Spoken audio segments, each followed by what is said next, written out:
Hər kəsə salam. Bugün sizlərə çox dadlı, möhtəşəm, soyuq havaların qənimi olan toyuq şorbasının hazırlama qaydasını göstərəcəm. İnanın ki, mükəmməldir. Toyuq şorbasını bir də bu reseptlə hazırlayıb mənə təşəkkür edəcəksiniz.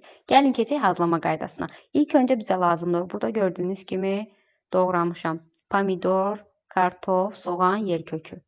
Daha sonra qazanda kərə yağını əridib üzərinə əlavə edirik doğradığımız tərəvəzləri.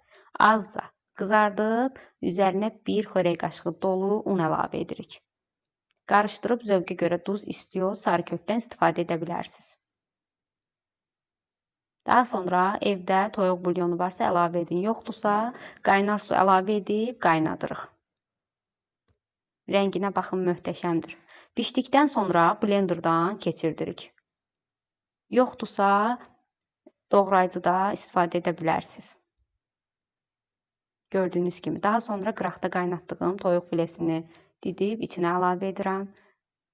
Yenidən 5-10 dəqiqə qaynadıb qazın altını söndürə bilərsiniz. Hazırlayacaq olan hər kəsə nuş olsun. Bizi izləməyi unutmayın.